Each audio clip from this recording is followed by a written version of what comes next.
Namaste. Welcome to our YouTube channel. My name is Ajay V. I am the Director of Question Service India Private Limited.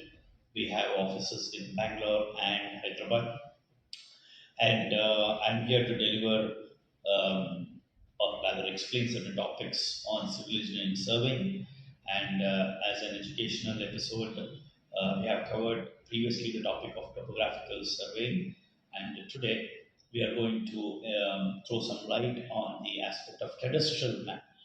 So let us start with the basic question of what is cadastral mapping.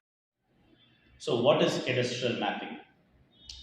Cadastral, or also called as cadastre, is a set of government records which defines the extent of land, the ownership of land, and its use, original use, is for the purpose was for the purpose of taxation.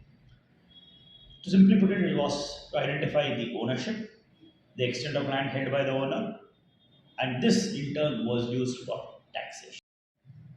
So, why is cadastral mapping necessary?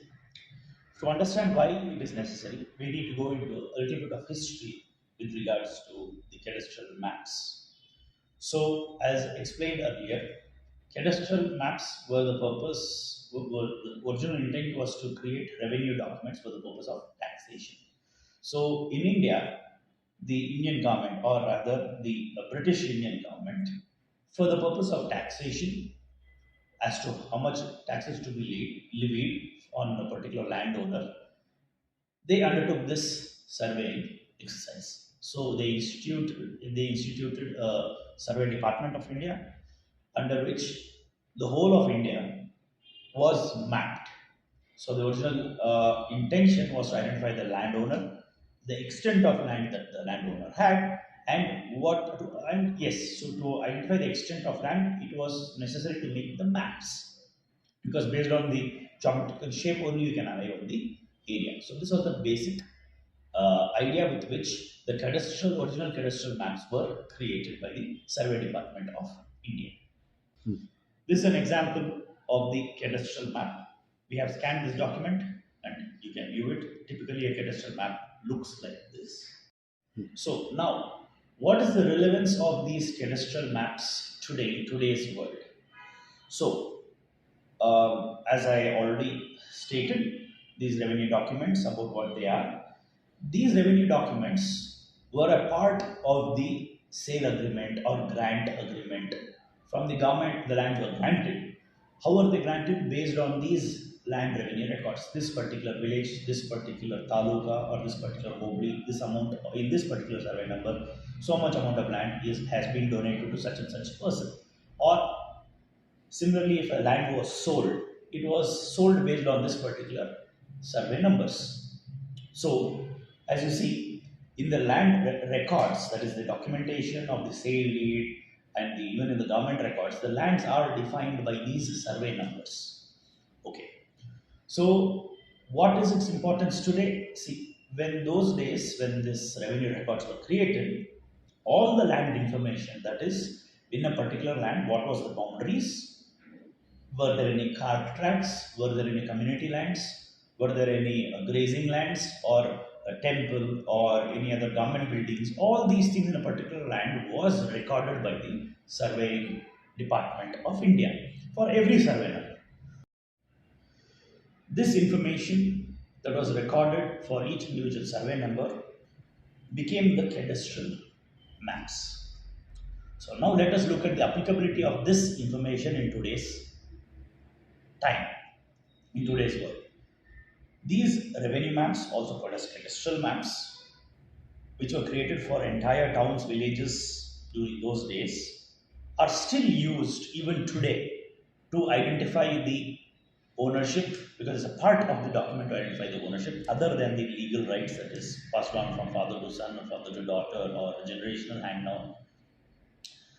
These revenue maps are used for creating the base maps on which CDPs are created for today.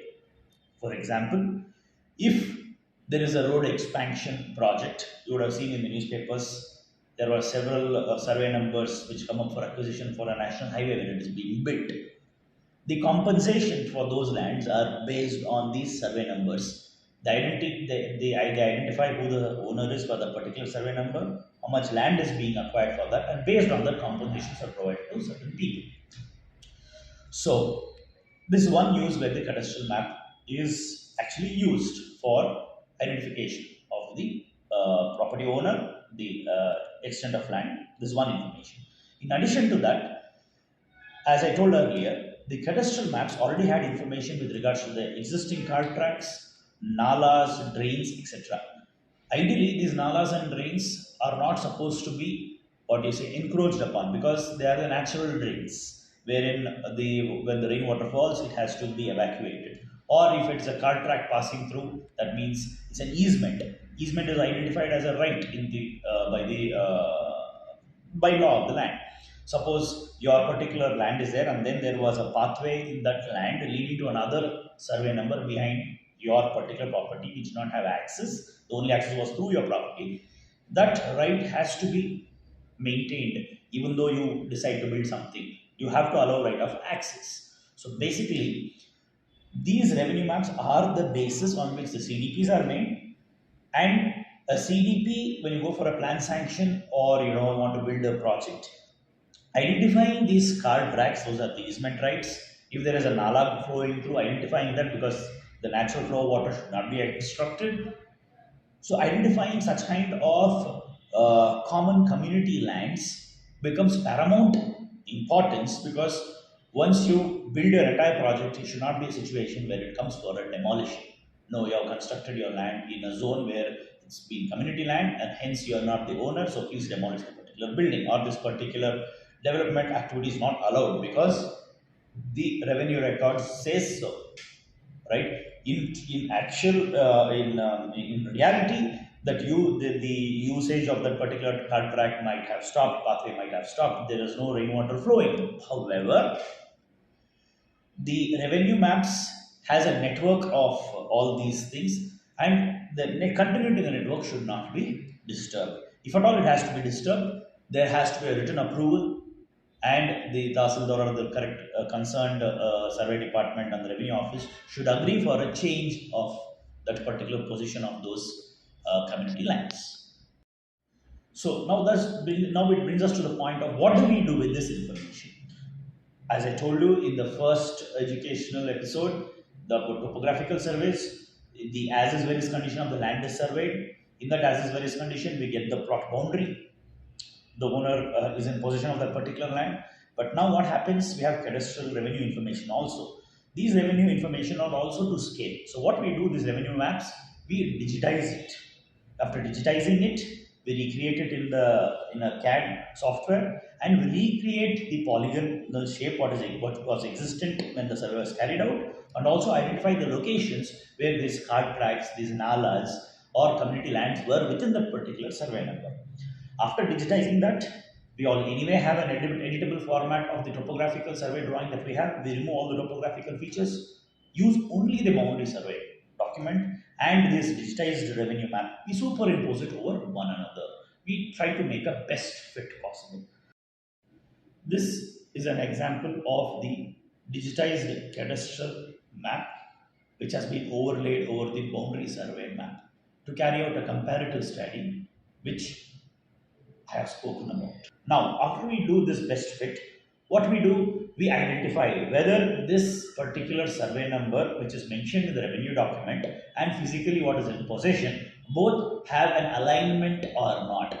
When I say alignment, suppose it is supposed to snugly fit like this, it is not fitting. The survey number is like this, but the land is shifted, or rather, there is some kind of encroachment from the neighboring survey number into your property, or you have encroached into your neighboring survey number. Quite possible because these revenue maps, when they were created, which was pre-independence, now the land prices have shot up, several things have happened. So during those days, a few feet moving here and there, the boundaries, nobody bothered because it was primarily agricultural land. But now the land rates have shot up, so there's a chance of conflict. What we do, we identify this particular aspect, a comparative study between the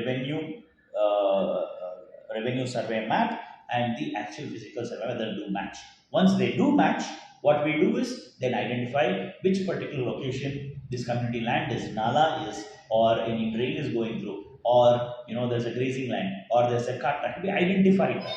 After identifying, this identification helps to a great extent to avoid any surprises, because these particular lands, these particular locations where there's community lands, it can be excluded, and then your planning process can happen in the remaining area of the particular survey number, because your plan sanctioning, your FSI, then whether you can construct in that location or not, or you have to follow NGT norms, or the norms are wherein certain from a particular nalas 15-25 meters you're not supposed to do any construction. All these buffer zones have to be followed. So you actually get a real-time understanding of how much land can be utilized for your proposed development project. This is one of the primary reasons why you should be doing a cadastral mapping. Now, if it's an already developed project also, if somebody wants to buy that particular project, doing this exercise will be useful, because you will actually know whether the construction has happened in those zones where the actual construction is permitted. If at all there is some kind of encroachment on these community lands and there is a construction done over it, tomorrow you may be liable for demolition of those structures which are being built up over these community lands, which are not allowed. So this two scenarios actually throw light as to why a cadastral mapping becomes very necessary, and also it will help you legally as well. Tomorrow there are several instances wherein we have dealt with such kind of cases wherein buildings are built and then there are notices issued to them for demolition. So that time we do this cadastral mapping exercise to ascertain whether their construction happened in this buffer zone or not. So these are primary examples, and this is how the cadastral mapping exercises can be done. Thank you. Namaste. Please like, follow, and subscribe for more information. I mean, if you need such kind of more information on such kind of topics of surveying, please like, follow, and subscribe. Thank you.